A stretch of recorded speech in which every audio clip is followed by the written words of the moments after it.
Hi friends, welcome to కొత్తగా చందమామ కథలు.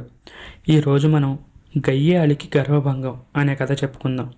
William Shakespeare రాసిన ది టేమింగ్ ఆఫ్ ద ష్రూ అనే ఇంగ్లీష్ కథకి ఇది తెలుగు ట్రాన్స్లేషన్ అన్నమాట. పూర్వం పడూవా నగరంలో బాప్టిస్టా అనే ధనికుడైన వర్తకుడు ఒకడు ఉండేవాడు. ఆయన పెద్ద కుమార్తె కేథరిన్ పరమ గయ్యాళి. ఆమెకు పట్టరాని కోపము, వల్ల మాలిన నోటి దురుసు ఉండేవి. అందుచేత ఆమెను అందరూ గయ్యాళి కేథరిన్ అనేవారు. అటువంటి ఆడదాన్ని ఎవరు పెళ్ళాడతారు? బాప్టిస్టా చిన్న కూతురు బియాంకా ఎంతో సాత్వికురాలు.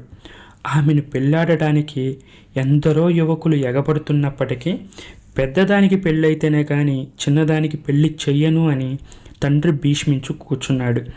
ఇందుకు ఆయన్ను అందరూ తప్పుపట్టారు. ఇలా ఉండగా పడూవా నగరానికి పెట్రోషియా అనేవాడు అమ్మాయిని వెతుక్కుంటూ వచ్చాడు. అతను కేథరిన్ గురించి విన్నాడు. ఆమె అందగత్తె అని, ధనవంతురాలని తెలుసుకున్నాడు. ఆమె గయ్యాలితనాన్ని కూడా లక్ష్య పెట్టకుండా పెళ్ళాడాక ఆమెను పిల్లిలా చేయాలని నిశ్చయించుకున్నాడు. పెట్రూషియా అంత పని చేయగల సమర్థుడే. అతడు కూడా కేథరిన్ లాగే గడుసువాడు, మాటకారి, అన్నిటికంటే ఎక్కువగా మిక్కిలి వివేకం కలవాడు. అందుచేత లోపల కోపం లేకపోయినా పైకి మాత్రం దారుణమైన కోపం ఉన్నట్టు అభినయించగలిగేవాడు. అతను ముందుగా బాప్టిస్టా వద్దకు వెళ్ళి, అయ్యా, మీ కుమార్తె అయిన కేథరిన్ చాలా సౌమ్యురాలని, బిడియం కలది అని విని ఆమెను పెళ్ళాడే ఉద్దేశంతో వెరోనా నగరం నుంచి వచ్చాను అన్నాడు. తన పెద్ద కూతురికి వరుడు వచ్చాడని తండ్రి సంతోషించాడు. కానీ ఆ వరుడు చేసిన వర్ణన తన పెద్ద కూతురి ప్రవర్తనకు అతక్కపోవడం ఆయన గుర్తించాడు. సరిగ్గా ఆ సమయానికే కేథరిన్కు సంగీతం చెప్పే పెద్ద మనిషి వచ్చి బాప్టిస్టాతో, అయ్యా, నేను సరిగ్గా పాడమన్నానని కోపం వచ్చి మీ పెద్దమ్మాయి వాద్యాన్ని నా నెత్తిన కొట్టి విరగ్గొట్టింది అని ఫిర్యాదు చేశాడు. ఆహా, ఎంత ధీరురాలు! ఆమెతో నేను చాలాసేపు ప్రసంగించాలి అన్నాడు పెట్రూషియా. అతను బాప్టిస్టాతో, అయ్యా, నాకు వేరే పనులున్నాయి. పెళ్లి నిర్ణయం త్వరగా జరగాలి. మీరు మా తండ్రి గారిని ఎరుగుదురు. ఆయన పోయాక ఆయన ఆస్తి మొత్తానికి నేనే వారసున్నయ్యాను.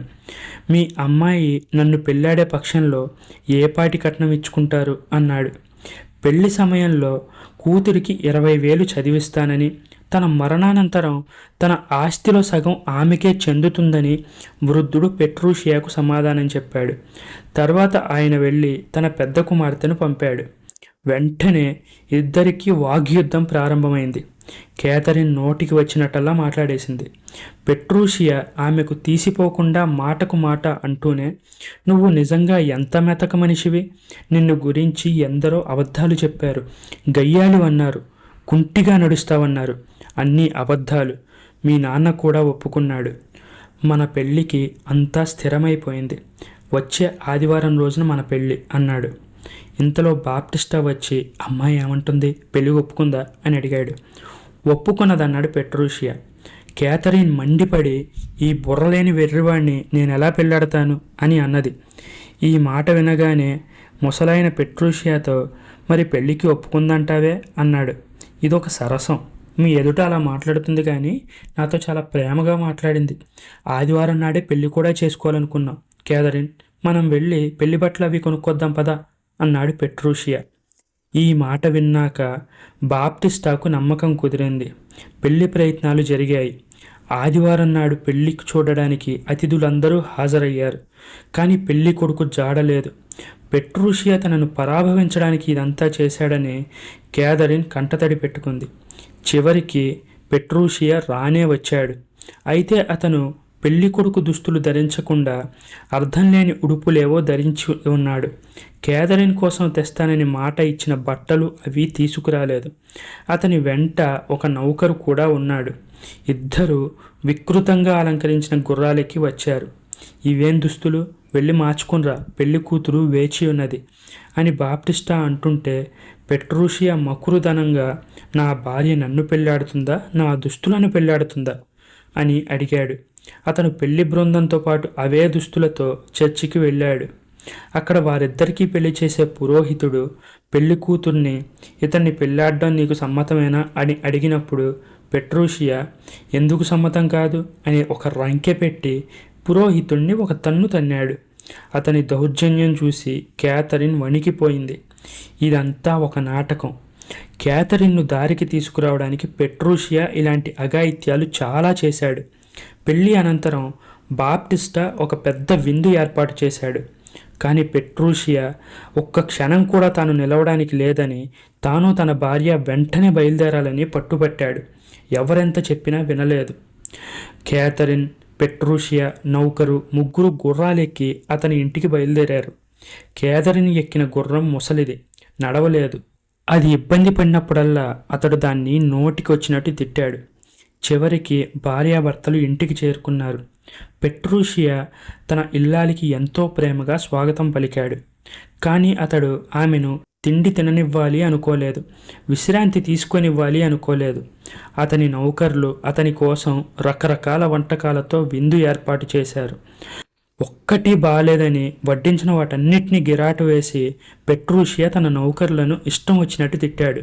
నా భార్యకు ఇటువంటి అర్థం లేని పదార్థాలు పెడతారా అని గదమాయించాడు. అసలే ప్రయాణపు బడలక మీద ఉన్న క్యాథరిన్ కాలే కడుపుతో భర్త వెంట పడక గదికి వెళ్ళింది. పెట్రూషియా అక్కడ కూడా ఇదే నాటకం ఆడాడు. పరుపులు దిళ్ళు గిరాటు వేసి నా భార్యకు వేసే పక్క ఇదేనా అని కేకలు పెట్టాడు. నడుము వాల్చేందుకు కూడా లేక క్యాథరిన్ ఒక కుర్చీలో కూర్చొని నిద్రకు జోగుతూ మధ్య మధ్యలో అతను పెట్టే కేకలకు ఉలిక్కి పడి లేస్తూ ఆ రాత్రి నరకంలో ఉన్నట్టుగా గడిపింది. మర్నాడు కూడా పెట్రూషియా ఆమెకు భోజనం లేకుండా చేశాడు. నౌకర్లు ఆమె ముందుంచిన ప్రతి పదార్థము బాగాలేదని తోసిపారేశాడు. ఆమె నౌకర్లను బతిమాలి తినడానికి ఏదైనా రహస్యంగా తెచ్చి ఇమ్మంది. వారికి పెట్రూషియా ముందుగానే చెప్పి ఉంచడం వల్ల అమ్మో మా యజమానికి తెలిస్తే ప్రాణాలు దక్కవు అన్నారు. నాకు తిండి లేకుండా నిద్ర లేకుండా చేసి చంపడానికి ఆయన నన్ను పెళ్ళాడింది. పైపెచ్చు ఈయన నా పైన ఎంతో ప్రేమ ఉన్నట్టు ప్రవర్తిస్తాడు. ఈయన నన్ను అక్షరాలా తన ప్రేమతోనే చంపేలా ఉన్నాడు. ఎన్నడూ ఎవరిని బతిమాలి ఎరగని దాన్ని నౌకర్ల వద్ద తిండికి దేబరించవలసి వచ్చిందే అనుకున్నది క్యాథరిన్.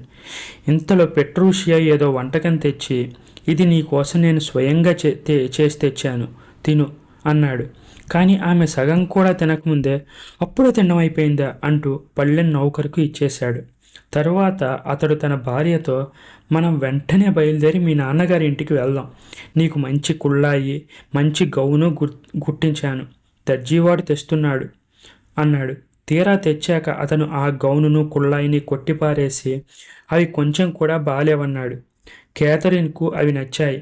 వాటికేం వంకొచ్చింది, బాగానే ఉన్నాయి కదా అని అన్నది ఆమె. నేను తయారు చేయమన్నట్టు తయారు చేయలేదు, అవి నీకు వద్దు అన్నాడు పెట్రూషియా. కాస్త తిండి కడుపులో పడి ఉండడం వల్ల క్యాథరిన్కు రోషం వచ్చి నన్ను బొత్తిగా పాపాయి కింద కట్టేయకండి, మీకంటే గొప్పవాళ్లే నా అభిప్రాయాలను పాటించారు, నేను వాటిని ధరిస్తాను అని కటువుగా అంది. పెట్రూషియా ఆమెను సరిగ్గా అర్థం చేసుకున్నట్టు నటిస్తూ నీకవి నచ్చవని మొదటనే అనుకున్నాను, ఏం చేద్దాం, మీ వాళ్ళింటికి ఈ దుస్తులతోనే పోదాం అంటూ దర్జీని పంపేశాడు. ప్రయాణానికి గుర్రాలు సిద్ధం చేయబడ్డాయి. అప్పటికి మిట్ట మధ్యాహ్నమైంది. కానీ పెట్రూషియా తన భార్యతో ఇప్పుడు ఉదయం 7 గంటలైంది, భోజనం వేళకల్లా మనం మీ వాళ్ళ ఇల్లు చేరుకుంటాం అన్నాడు. ఇప్పుడే మధ్యాహ్నం దాటి 2 గంటలైంది, మనం రాత్రి భోజనాలకే చేరుకుంటాం అన్నది క్యాథరిన్. నేను ఏం చెప్పినా నువ్వు కాదంటావు, నేను ఇవాళ బయలుదేరను, నేను బయలుదేరేటప్పుడు ఎన్ని గంటలైనప్పటికీ దానికి తిరుగుండదు అంతే అన్నాడు పెట్రూషియా. గెయ్యాలి క్యాథరిన్ తాను చెప్పిన దానికల్లా ఊననడం అలవాటు చేసుకున్న దాకా అతడు ఆమెను పుట్టింటికి బయలుదేరనివ్వలేదు. చిట్ట చివరికి వారు బయలుదేరారు. కానీ దారిలో ఓ గత్తర జరిగింది. అతడు ఆకాశం కేసి చూసి ఆహా, చంద్రుడు ఎంత దేదీప్యమానంగా ప్రకాశిస్తున్నాడు అన్నాడు. అది చంద్రుడు ఎందుకైంది, సూర్యుడు అన్నది క్యాథరిన్. ఎప్పుడూ నేను అంటున్నది కాదన్నవే, నేను రాను అంటూ పెట్రూషియా వెనక్కుపోయినంత పనిచేశాడు. క్యాథరిన్ అతడి బాధపడలేక అవును, అది సూర్యుడు కాదు చంద్రుడే అన్నది. సూర్యుడైతే చంద్రుడు అంటావేంటి అన్నాడు పెట్రూషియా. వెంటనే క్యాథరిన్ అతడితో మళ్ళీ ఏకీభవించింది. క్యాథరిన్ పుట్టింటికి చేరాక ఆమె చెల్లెలు బియాంకాకు వారి వెంట ఉండే మరో స్త్రీకి కూడా పెళ్లిళ్ళు జరిగాయి. తమకు మంచి భార్యలు దొరికాయని, పెట్రూషియో భార్య కొరకరాని కొయ్య అని కొత్త పెళ్లి కొడుకులు గర్వంగా చెప్పుకొని పెట్రీషియాను గేలి చేశారు. కేథరిన్ తండ్రి కూడా వారితో ఏకీభవించాడు. తన కుమార్తెలో వచ్చిన మార్పు ఆయన ఏమాత్రం ఎరగడు. పెట్రూషియా వారితో పందెం వేశాడు. మనం మన భార్యలను రమ్మని కబురు చేద్దాం. ఏ భార్య తన భర్త ఆజ్ఞను త్వరగా శిరసావహించేది చూద్దాం అన్నాడు.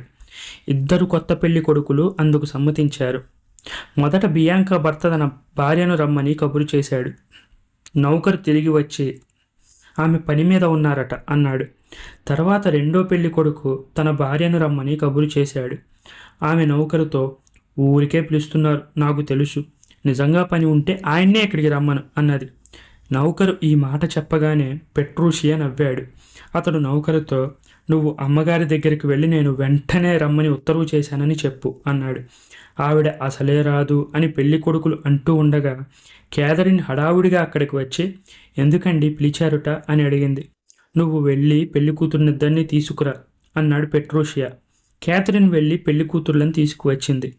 అందరూ ఆమెలో కలిగిన మార్పు చూసి నివ్వెరపోయారు.